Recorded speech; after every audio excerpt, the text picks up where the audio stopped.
What's the matter? What's going on? What's the matter? Is life actually a dream? What are you talking about? Like in row, row, row, row your boat. Life is but a dream. So is it? Not from where I'm standing. No.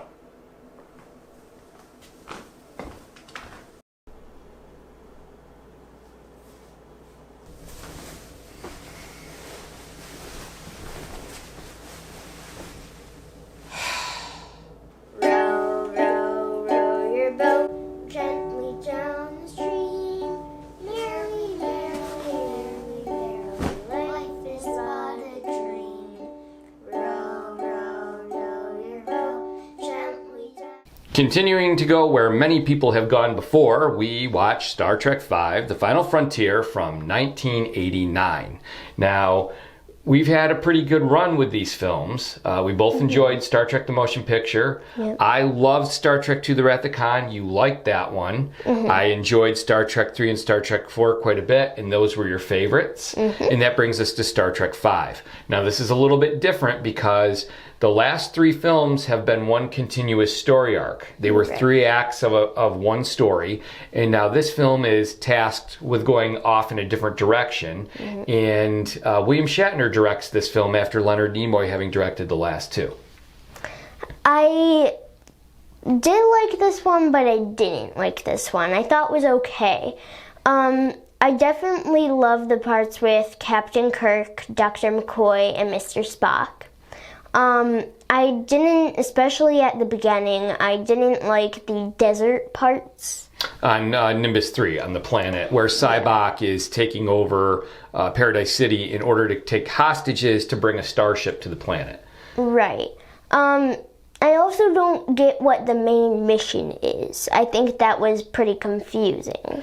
And I agree with that because I don't think they're really the central mission isn't as important or as exciting as what we've seen in the last 3 films, certainly. What happens here is Sybok, as I said, he's on Nimbus 3. He's there specifically because he needs a Romulan, a Klingon, and a Terran, as he references it, hostage in order to bring a Federation starship to the planet because he needs to take over the starship to fulfill his quest, which is to find Shakari, which is at the center of the universe, across the Great Barrier.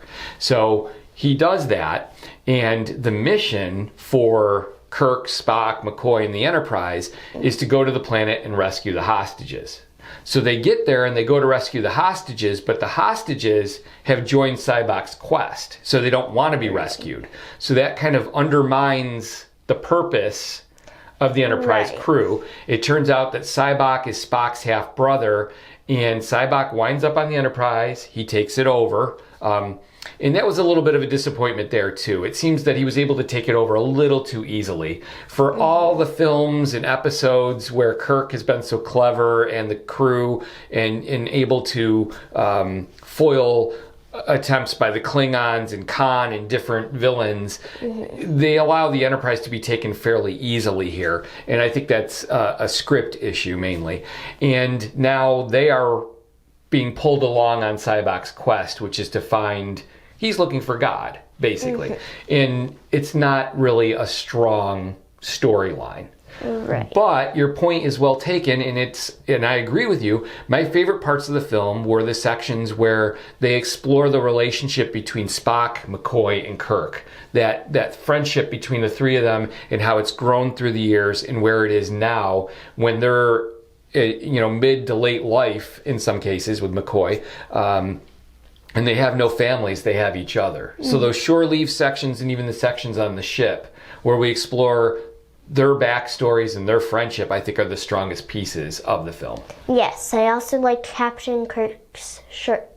Oh, the one that says "Go climb a rock." Yeah, that's I love that section in Yosemite that starts out the film. I know there's problems in it. I know there's plot holes in it. It doesn't matter. I feel like as a character study for those 3 characters that we've come to know so well through all the films, I think it's great that they kind of delved into that more personal side of their lives a little bit, because we've dealt with them in the other aspects, their service to Starfleet and everything else. I think it's nice that they went there. And I think the film, for those things, is worthwhile and worth seeing.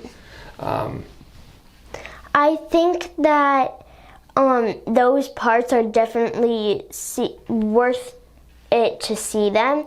I don't really think that... I think that there could have been maybe not another villain, but a different character trait. Character traits to this villain. I think the issue with Sybok is he's not truly a villain. His quest is an honorable one. He's not a bad person, but he's misguided, and he's impassioned to pursue this at any lengths, but he ultimately cares. I mean, to the point where when they finally break through the Great Barrier, Kirk shows up on the bridge, and Sybok just gives him the ship back, and then Kirk kind of says, okay, we'll go down to the planet and I'll take you with us, and we'll look for what you're looking for. So it's kind of, he's never truly a villain. Right. He's a threat in a sense, but he's never truly a villain. And then they've got the Klingons in there, and they're not truly villains either in this. Right. They wind up being okay. I think that they put the Klingons in here, but there really wasn't that much with the Klingons. I think that they may have just put them in there just for like the ending or something. Well, they needed something to happen at the end because Sybok was no longer an enemy, right? And they needed something for a conflict for Kirk to face, and ultimately for Spock to rescue him, and to bring that message back home. And I think that was a great message. When Spock says, "You were never going to die because you were never alone." I thought those were nice moments. In the campfire at the beginning when Kirk says, "I knew I wasn't going to die because you guys were here. I was never alone." And then they bring that back, and then they go back to the campfire at the end, and they bring the row your boat back. And I liked that part. Right. And there's a lot of humor in this one. Some of it not, the physical comedy, the slapstick, where Scotty says, "I know the ship like the back of my hand," and then he hits his head on the bulkhead and falls down.